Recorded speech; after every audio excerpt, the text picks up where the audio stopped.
Boa noite, irmãos. A graça e a paz de Jesus seja sobre a vida de todos nós. Amém? Que privilégio estarmos aqui reunidos para louvar, cantar músicas tão boas. O Ministério de Louvor está de parabéns também. O pessoal se prepara e nos conduz aí muito bem através dos momentos de louvor e adoração. Ao longo de nossas vidas, nós passamos por muitas experiências. Experiências boas, algumas experiências não tão boas assim, outras ruins. E tudo o que nós vivemos, o lugar onde nós nascemos, a maneira com que nosso pai nos cria, nossa mãe, ou avó, tio, tudo isso influencia a nossa vida.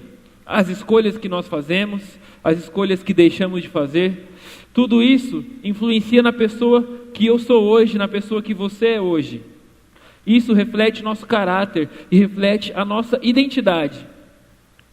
E todos nós, sem exceção, temos coisas boas e coisas ruins. Coisas das quais nós nos orgulhamos, qualidades, mas também temos defeitos.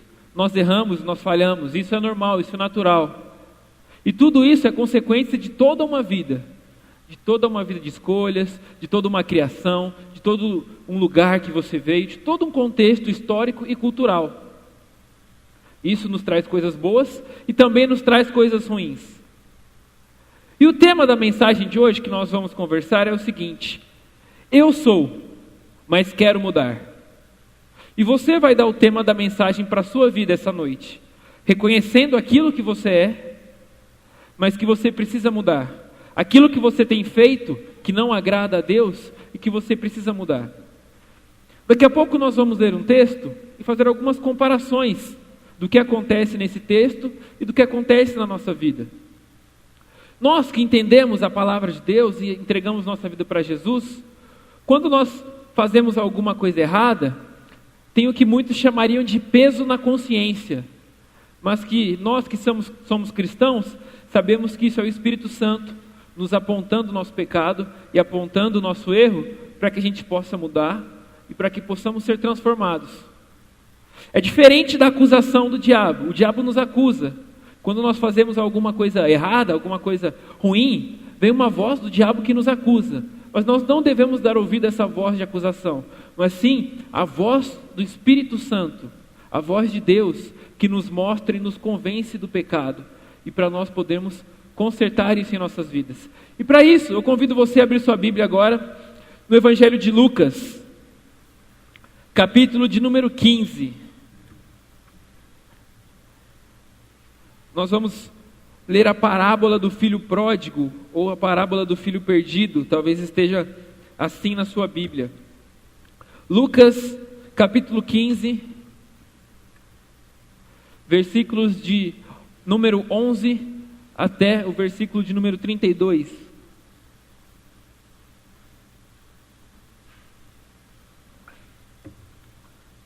Lucas, capítulo 15,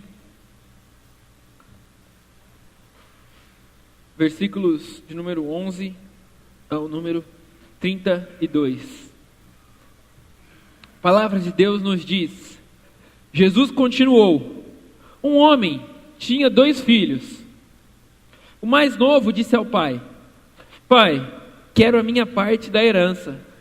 Assim, ele repartiu a sua propriedade entre eles. Não muito tempo depois, o filho mais novo reuniu tudo o que tinha e foi para uma região distante. E lá desperdiçou seus bens vivendo irresponsavelmente. Depois de ter gasto tudo, houve uma grande fome em toda aquela região e ele começou a passar necessidade. Por isso, foi empregar-se com um dos cidadãos daquela região, que o mandou para o seu campo a fim de cuidar dos porcos. Ele desejava encher o estômago com as vagens de alfarrobeira que os porcos comiam, mas ninguém lhe dava nada. Caindo em si, ele disse: quantos empregados de meu pai têm comida de sobra, e eu aqui morrendo de fome? Eu me porei a caminho e voltarei para o meu pai e lhe direi: Pai, pequei contra o céu e contra ti. Não sou mais digno de ser chamado teu filho. Trata-me como um dos teus empregados. A seguir, levantou-se e foi para o seu pai. Estando ainda longe, seu pai o viu e, cheio de compaixão, correu para o seu filho e o abraçou e o beijou. O filho lhe disse: Pai, pequei contra o céu e contra ti. Não sou mais digno de ser chamado teu filho. Mas o pai disse aos seus servos: Depressa, tragam a melhor roupa e vistam nele. Coloquem um anel em seu dedo e calçados em seus pés. Tragam um novilho gordo e matem-no. Vamos fazer uma festa e alegrar-nos. Pois este meu filho estava morto e voltou à vida. Estava perdido e foi achado. E começaram a festejar seu regresso. Enquanto isso, o filho mais velho estava no campo. Quando se aproximou da casa, ouviu a música e a dança. Então chamou um dos servos e perguntou-lhe o que estava acontecendo. Este lhe respondeu: Seu irmão voltou, e seu pai matou o novilho gordo, porque o recebeu de volta são e salvo. O filho mais velho encheu-se de ira e não quis entrar. Então seu pai saiu e insistiu com ele. Mas ele lhe respondeu ao seu pai: Olha, todos esses anos tenho trabalhado como um escravo a teu serviço e nunca desobedeci às tuas ordens. Mas tu nunca me deste nem um cabrito para eu festejar com os meus amigos. Mas quando volto para casa, esse teu filho, que esbanjou os teus bens com prostitutas, matas o novilho gordo para ele. Disse o pai: Meu filho, você sempre está comigo, e tudo o que tenho é seu. Mas nós tínhamos que celebrar a volta deste seu irmão, e alegrar-nos, porque ele estava morto e voltou à vida. Estava perdido e foi achado. Feche seus olhos, abaixe sua cabeça e vamos orar mais uma vez. Senhor, nós te louvamos e te agradecemos pela tua santa palavra. Nós te louvamos porque o Senhor tem derramado bênçãos sem medida sobre as nossas vidas, Pai. Em nome de Jesus, essa noite, Pai, abre nosso coração para que a sua palavra faça sentido para nós, Pai, e possa existir, possa haver uma transformação nas nossas vidas, Deus. Usa a minha vida, que as palavras que saem da minha boca sejam palavras colocadas pelo Senhor, Pai, para a vida de cada um aqui, para a vida da tua igreja em comunhão e em comunidade, Pai. Nós te agradecemos e te louvamos em nome de Jesus. Amém. Eu sou, mas quero mudar. Eu gostaria de compartilhar 3 aspectos desse texto aqui, da parábola do filho perdido. 3 características ruins, 3 características que precisavam ser mudadas. E talvez alguma delas, ou todas elas, se encaixem com a sua vida. Mas se porventura nenhuma dessa encaixar, Deus pode colocar no seu coração alguma coisa que precisa ser mudado. A primeira delas é: eu sou ganancioso, mas quero mudar. Eu sou ganancioso, mas quero mudar. Quando nós olhamos para esse texto e vemos ali aquele filho mais novo, nós vemos que aquele é um menino, é um homem cheio de ganância, que busca mais do que é necessário para ele, mais do que é necessário para viver, passando por cima de princípios e passando por cima de várias situações e de várias coisas e de várias pessoas. Preste atenção que existe uma diferença entre uma pessoa gananciosa e uma pessoa sonhadora. Nós podemos, precisamos e devemos sim ser sonhadores, sonhar com um futuro melhor para as nossas vidas, um futuro melhor para a vida do seu filho, do seu neto, do seu marido, da sua esposa, mas não devemos ser gananciosos. A ganância nos atrapalha, a ganância faz com que nós passemos por cima de pessoas e por cima de princípios e valores. Nós devemos sim sonhar, sempre sonhar, mas nunca deixar que a ganância tome a frente dessas coisas. Quando olhamos para esse filho, nós vemos ele pedindo a herança para o seu pai. E existe uma incoerência, porque quem está vivo não dá herança. Hoje é mais comum algumas pessoas partilharem os bens em vida. A pessoa está lá na sua velhice, já conquistou muitas coisas na sua vida e quer abençoar a vida dos seus filhos, dos seus netos, de toda a sua família, então ele faz aquela partilha da herança. Partilha da herança não, a partilha em vida, não é uma herança. A herança só acontece quando alguém morre. E aquele filho, ao dizer assim para o pai: pai, eu quero a minha parte da herança. Na verdade, o que ele estava dizendo para o pai era assim: pai, dá o dinheiro que eu vou ganhar um dia, quando o senhor morrer, que para mim o senhor já morreu. Nada do que o senhor tem para me falar, para me ensinar, serve mais. Eu só quero minha parte do dinheiro e eu vou embora. Isso foi uma coisa tão forte que ele pegou a parte do seu dinheiro e foi para longe, para onde o pai nem pudesse saber dele, nem pudesse saber o que estava acontecendo com ele. Ele estava colocando seus próprios interesses acima dos interesses da sua família. E quantas vezes nós não fazemos isso, colocando o nosso interesse acima do interesse da nossa família? Assim, não, esse aqui é o que eu quero. Minha esposa não quer isso aqui, problema dela, eu vou fazer o que eu quero, o interesse é meu. Isso é a ganância. Nós colocamos, muitas vezes, o trabalho, o dinheiro, acima da nossa família, porque somos gananciosos. E a ganância nos leva à perdição, nos leva ao isolamento, ao afastamento da família. Nós devemos colocar primeiro a nossa família antes dessas coisas. Antes do nosso desejo pessoal, antes da nossa ganância, tem que estar lá a nossa família. A sua família precisa ser prioridade na sua vida. Você precisa colocar a sua família antes dos seus próprios interesses. Sabemos que primeiro, sobre todas as coisas, vem Deus. Deus está acima de nós, acima dos nossos desejos e acima inclusive da nossa família. Nós vemos a história de Abraão e a história de Abraão nos mostra isso. Eu acredito que todos conheçam, ele não podia ter filho, então Deus deu um filho para ele já na sua velhice, com sua esposa, e ele deu a esse filho o nome de Isaac. E Deus estava achando que Abraão amava mais Isaac do que a Deus. Então Deus diz assim: Abraão, mata seu filho e oferece ele em sacrifício para mim, que eu quero ver se você me ama de verdade. E Abraão ia fazer isso. Deus falou não para ele: pode parar que eu já vi que você fez aquilo que era preciso. Abraão colocou Deus em primeiro lugar e a família depois dos seus desejos. Não foi isso que esse filho fez. Para ele o que importava era a sua vontade, ele queria curtir a vida, ele queria viver. A Bíblia aqui não diz a idade desse menino, desse rapaz, desse homem, mas eu acredito que ele devia estar naquela fase entre os 15 e os 17, 18 anos, aquela fase do adolescente que ele quer a liberdade, aquela fase que o adolescente quer sair de casa, quer ser dono do seu próprio nariz. E ele colocou tudo isso acima do seu pai. Nós sabemos que isso aqui é uma parábola. O que é uma parábola? É uma história não verdadeira, que não aconteceu de fato, contada por Jesus para um grupo de pessoas para passar algum ensinamento.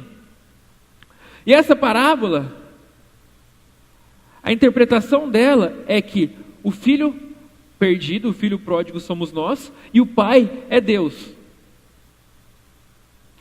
E nós, com a nossa ganância, queremos fazer a nossa vontade, esquecemos a vontade do Pai para as nossas vidas.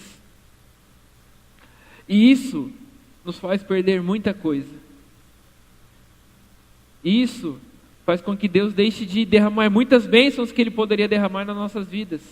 Porque nós estamos escolhendo o nosso próprio caminho, nosso próprio destino, com a nossa ganância. Eu sou ganancioso, mas quero mudar. A ganância fez aquele filho perder tudo. Mas o arrependimento fez ele reconquistar.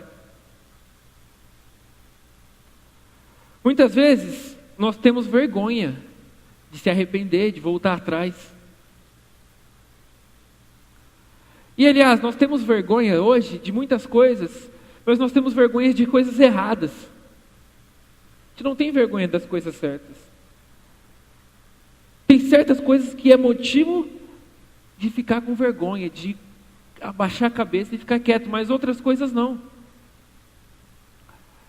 Eu trabalho muito com os adolescentes e comecei a trabalhar mais um pouco com os pais desses adolescentes algumas vezes. E na nossa igreja agora nós temos um curso para adolescentes no ano que eles completam 15 anos, juntamente com os seus pais. Eles têm aulas ministradas separadamente. E eu fui falar com os pais há uns 2 meses atrás, mais ou menos, sobre alguns assuntos de pais e filhos e distanciamento entre pai e filhos.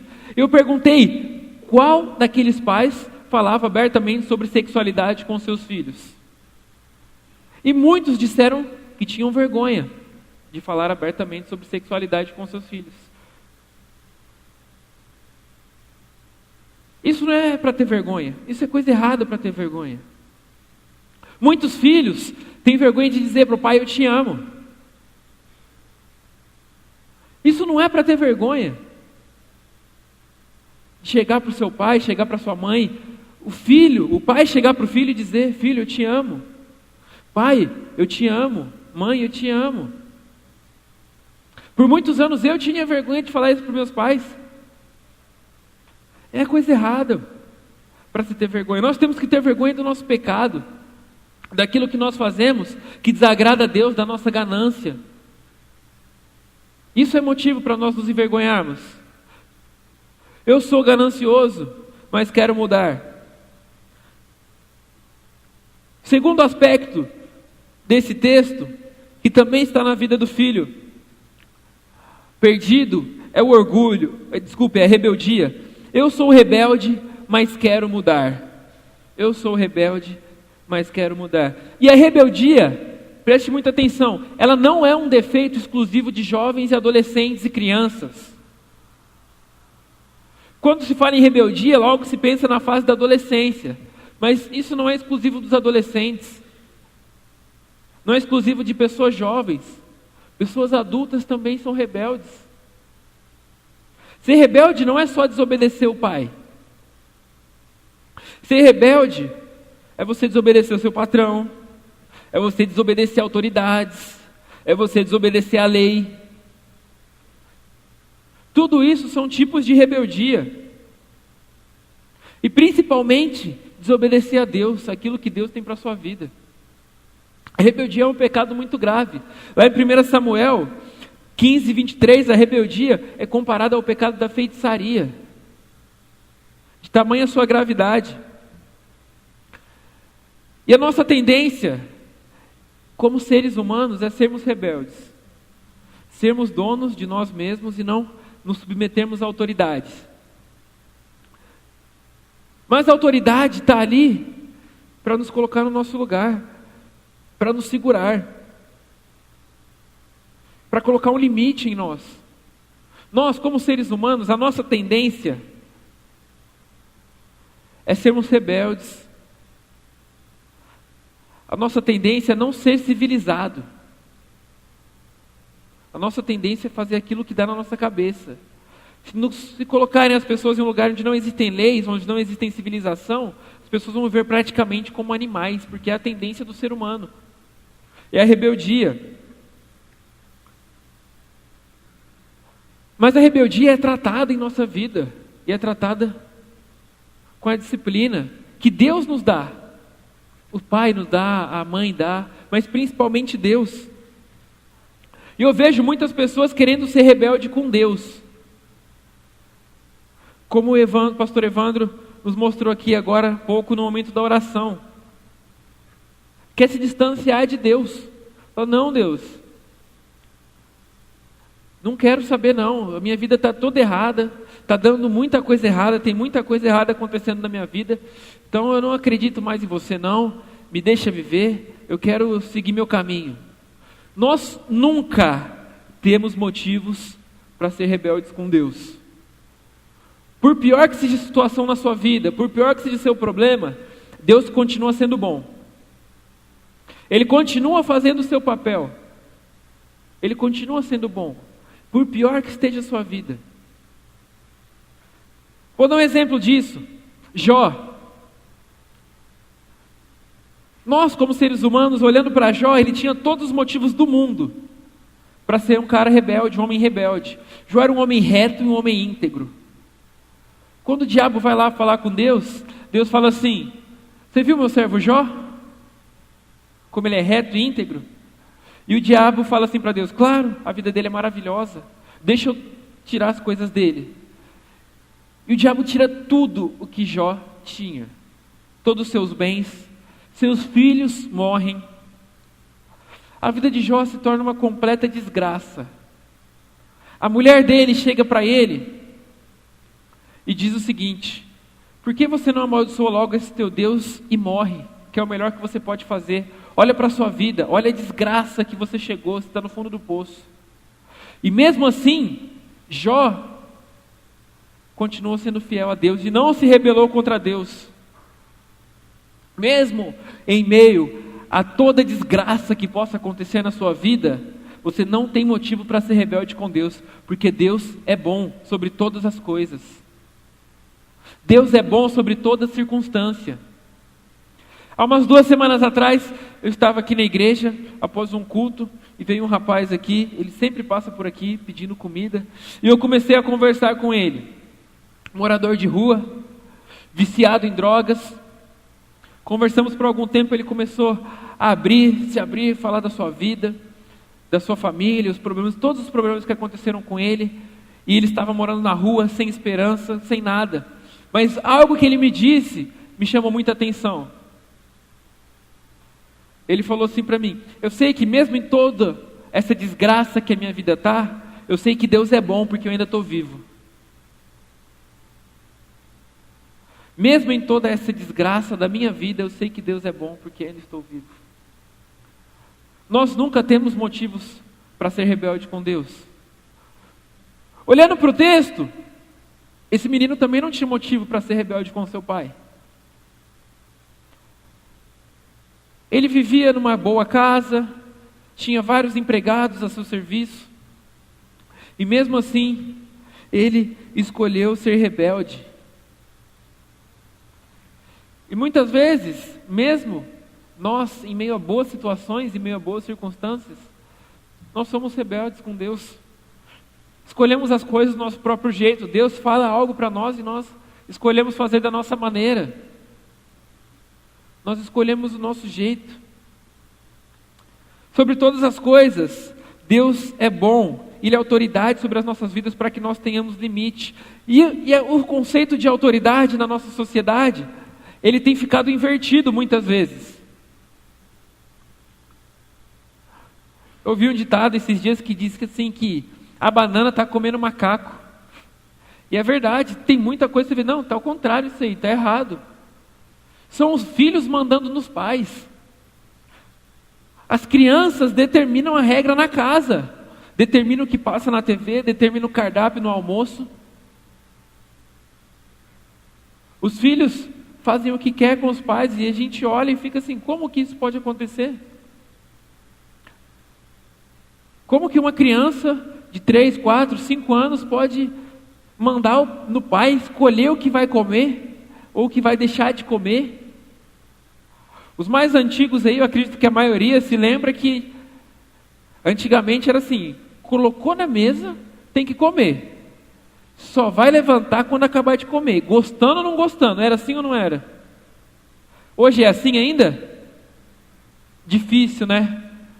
É difícil nós vermos coisas assim. Aí, esse menino que está acostumado a mandar em tudo quando é criança, quando ele vira adolescente, ele quer continuar mandando e o pai quer começar a segurar. Fala, não, você não vai fazer isso. E aquele menino, desde que tem 1 ano de idade, manda em tudo. E começa a tornar um menino rebelde. A educação, a pedagogia nos mostra algo chamado funil, que é você ir abrindo aos poucos. Quando você tem um filho que é criança, você é autoridade sobre a vida daquela criança. Você tem que corrigir com amor. Você pode bater, deve corrigir, mas sempre com amor, não simplesmente bater por bater. Mas você é autoridade absoluta, o que você falou está falado. E quando aquela pessoa, aquela criança começa a crescer, aí você vai abrindo, vai começando a fazer negociações com ela. A criança completou 10 anos, muito bem, pode ir no banco da frente do carro. Completou 15 anos, já pode chegar 10 horas em casa. Fez 20 anos, a menina pode pegar na mão do rapazinho já. Pegar na mão, hein, gente, com 20 anos. Agora, existem famílias, existem pais que proíbem os filhos de fazer tudo e não dá motivo, não conversa, não explica. Fala assim, enquanto você morar aqui embaixo do meu teto vai ser assim, quando você tiver 18 anos você fala o que você bem entender. Aí aquele menino fica esperando o dia de fazer 18 anos. Porque o dia que ele fizer 18 anos, a vida dele vai fazer o que ele quiser da vida dele. Aí ele perde a cabeça, entra na faculdade, ouve um monte de bobeira que não deveria ouvir, e se desanda e torna uma pessoa rebelde. Porque nunca houve uma negociação, nunca houve uma explicação, e a rebeldia toma conta.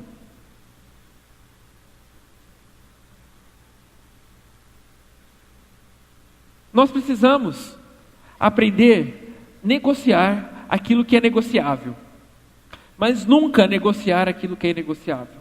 Existem princípios bíblicos e cristãos na nossa vida que jamais podem ser negociados. Isso você nunca pode negociar com seu filho, realmente. Nem com ninguém. Mas o que dá para negociar, a gente precisa negociar, conversar, dialogar, para que não haja rebeldia. Para que não haja rebeldia. Converse. Tenha diálogos. Vá liberando aos poucos. Tudo tem seu limite, tudo tem sua hora certa. Tudo tem o seu momento. Para que nós possamos fugir da rebeldia. Terceiro aspecto. Primeiro lembrando, eu sou ganancioso, mas quero mudar. Segundo, eu sou rebelde, mas quero mudar. Terceiro, eu sou orgulhoso, mas quero mudar. Para esse filho voltar para casa, se arrepender e reconhecer tudo que ele tinha feito, ele teve que acabar com seu orgulho. Ele precisou realmente quebrar o seu orgulho. E como é difícil nós quebrarmos o nosso orgulho. Nós vemos pessoas, por causa do orgulho, anos e anos sem se falar. Pessoas da própria família, pais e filhos, irmãos, por causa do orgulho, sem conversar, sem se falar. O orgulho, ele nos afasta as pessoas. Mas a humilhação, ela aproxima. A humilhação nos aproxima. Quando alguém chega perto de você humilhado, de cabeça baixa, triste, quebrantado, pedindo desculpa, falando eu estou errado, me perdoa. Você nunca vai mandar essa pessoa embora. É muito difícil isso acontecer. Mas quando chega alguém para você, orgulhoso, cheio de si, fala, não precisa nem vir aqui. Porque o orgulho afasta. Mas a humilhação, ela nos aproxima. E esse filho precisou quebrar todo o orgulho que ele tinha. Ele olhava onde ele tinha ido parar, no fundo do poço, não tinha como descer mais, ele não tinha nem comida dos porcos para ele comer. Mas nós não precisamos esperar chegar a essa situação. Talvez você já esteve no fundo do poço e sabe como é ruim estar lá. Mas você não precisa chegar lá para saber que é ruim. Adolescentes, jovens, crianças, quando os pais falam algo para você, é porque ele já passou por isso. E ele não quer que você passe. E muitas vezes você quer passar. Tem gente que acha que o pai já nasceu velho, né? Que acha que o pai nunca foi jovem, nunca foi adolescente. Você não precisa estar lá para você saber que é ruim. Você pode olhar e aprender com o que as outras pessoas já fizeram e já erraram. O orgulho, ele tem um poder destruidor e de afastamento das pessoas muito grande.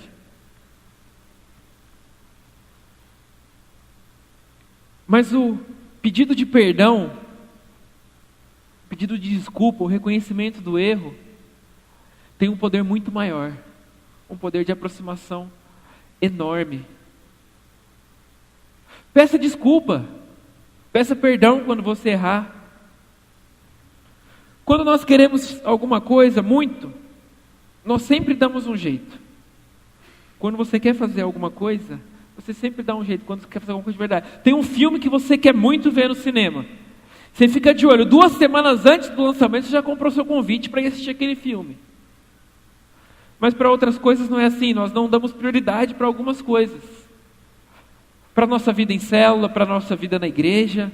Mas se der tempo eu vou, se der tempo eu faço. Está tendo a campanha de 21 dias de jejum e oração. Se der tempo, Se der, eu faço, se não, não. Mas quem quer, dá um jeito. Quem não quer, dá desculpas.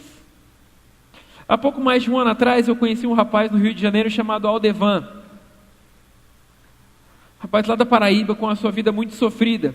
Eu estava no hotel tomando café da manhã, e o Aldevan chegou e sentou na minha frente, colocou a Bíblia em cima da mesa e falou: posso sentar com você? Eu falei: pode. Começou a conversar comigo. E quando ele conversava comigo, ele me deu a Bíblia e falou assim: abre a Bíblia em tal lugar e lê para mim. E eu lia. E ele falava: abre em tal lugar e lê para mim.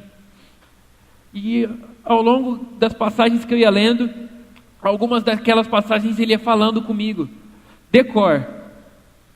E aí, conversando mais com ele, eu descobri que ele era analfabeto, não sabia ler nem escrever.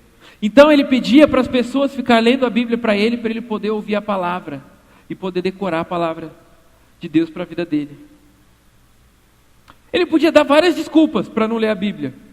Que a vida foi cruel com ele, que ele não teve oportunidades, que ele nunca soube ler nem escrever, e muitas outras coisas. Mas ele não quis dar desculpa. Ele quis dar um jeito de conhecer a palavra de Deus e de ouvir a palavra de Deus. Se você quer pedir perdão, de verdade você dá um jeito, você quebra seu orgulho. Quando você precisa, você vai e faz. Mas e quando você não precisa? Você também deveria fazer. Pais, não tenham vergonha de pedir perdão para o seu filho. Não, mas onde vai ficar minha autoridade como pai?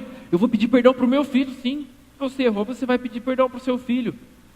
Porque isso vai aproximar e vai fazer com que seu filho tenha mais admiração por você. E ele vai falar assim: se meu pai errou e pediu perdão, por que eu não posso pedir perdão também?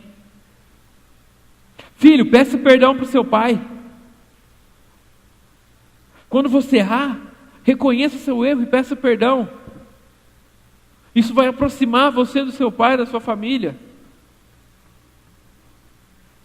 A Bíblia diz que se você tem algo para ser resolvido, você não deve nem vir entregar seu dízimo e sua oferta. Deixe sua oferta, vai resolver e depois você volta e faça isso. O filho perdido voltou. E é interessante que ele faz todo o planejamento de um discurso para o seu pai. Ele fala: não, vou chegar, vou pedir desculpa, vou me ajoelhar, falar: pai, pequei contra o céu e contra ti. Mas não dá tempo disso acontecer. Porque quando ele está vindo lá de longe, o pai já o avista e corre na sua direção. Você pode ler na sua Bíblia, está escrito que o pai o avista e corre na direção dele, para abraçar, para acolher de volta. Porque não havia orgulho, e sim humilhação, e sim quebrantamento. Onde tem ficado o nosso quebrantamento? Onde tem ficado a nossa compaixão, o nosso acolhimento? Aquele filho, ele voltou porque ele havia sido ensinado. No fundo ele sabia. A Bíblia diz: ensina a criança no caminho que ela deve andar e ela não se desviará. Esse filho havia sido ensinado. E ele voltou. Ele quebrou todo o seu orgulho. Eu sou orgulhoso, mas eu quero mudar. Eu preciso mudar. Esses são os 3 aspectos. E se eu somar esses 3 aspectos, talvez eles aconteçam por uma outra característica que nós somos. E a tendência de todo ser humano, que é de ser egoísta. Nós somos gananciosos, rebeldes, orgulhosos por sermos egoístas. E essa atitude egoísta é a atitude totalmente contrária daquilo que Deus fez para conosco. Deus mandou seu Filho Jesus para que Jesus desse a sua vida no meu e no seu lugar. O egoísmo, ele nos isola. Enquanto Deus, Ele nos chama para nos relacionarmos uns com os outros. Eu sei que vocês odeiam quando o pastor está aqui e fala assim: olha para o irmão que está do seu lado e fala tal coisa. Todo mundo fazendo assim com a cabeça, ó. Toda semana alguém me marca no Facebook, em alguma coisa assim, que não gosta. Vire para o irmão do seu lado e fala isso. Vire para o irmão do seu lado e fala que você o ama. Vire para o irmão e fale não sei o quê. Talvez você nem conhece a pessoa que está do seu lado, mas é para isso que Deus nos chama. Para relacionamento. Deus nos chama para abraçar, para estar junto, para demonstrar afeto. É por isso que nós vivemos uma igreja em célula. Não é simplesmente porque a gente acha bonitinho, porque a gente acha legal encontrar toda semana. É por isso também. Mas o principal motivo é porque isso gera relacionamento. Isso gera amor.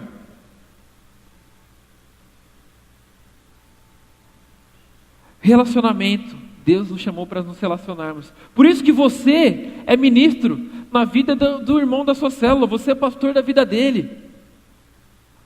Eu, como pastor, o Osnir, o Evandro, o Rodrigo, o William e os demais pastores, nós não vamos alcançar aquela pessoa que está lá no seu trabalho. Quem vai alcançar é a sua vida através do seu relacionamento com aquela pessoa e mostrando Deus para a vida daquela pessoa. Deus nos chama para deixar o egoísmo de lado e para nos relacionarmos.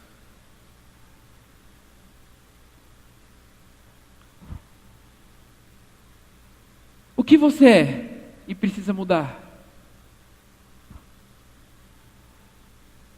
Todos nós somos pecadores, todos nós falhamos e nós precisamos da misericórdia de Deus. Nós não somos melhores que ninguém, a única diferença é que a misericórdia de Deus nos alcançou a minha, alcançou a sua vida. Você olha para um traficante, para um bandido, para um estuprador, você não é melhor que ele. A única diferença é que a misericórdia de Deus alcançou a sua e a minha vida. Eu quero partir para o encerramento contando uma história que aconteceu comigo no ano de 2009, quando eu estava no seminário. Eu estava fazendo um estágio em uma igreja presbiteriana em São Paulo, na cidade de São Paulo. Estava um culto num domingo à noite e chegou um bêbado na igreja. E sempre sobra para o seminarista. Falaram para mim: vai lá, fica lá perto daquele cara lá, não deixa ele aprontar nada. Deixa ele gritar. E eu fui. Ele sentou no último banco. Eu sentei do lado dele, quieto. Fiquei calado. E ele estava fedendo muito. Eu comecei a falar com Deus: Deus, por que eu estou aqui? Deus, por que o Senhor me colocou aqui com esse bêbado? Eu estou fazendo um seminário, quero ser um pastor, um missionário, pregar o teu evangelho, falar do teu amor, e eu vou ter que ficar aguentando o fedor desse cara aqui? E Deus falou para mim aquele dia o seguinte: está fedendo, né? Esse é o cheiro do seu pecado que chega até mim.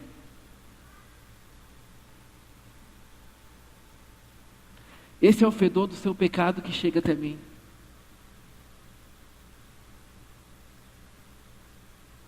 E esse é o cheiro do teu pecado que chega até mim.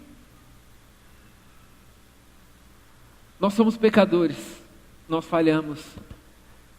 O filho pródigo, o filho perdido falhou, ele errou. Ele era ganancioso, rebelde, orgulhoso, egoísta e muitas outras coisas mais. Poderia citar muitas outras características. Mas ele escolheu mudar. Nós não mudamos sozinhos, mas o amor de Deus nos constrange a mudar.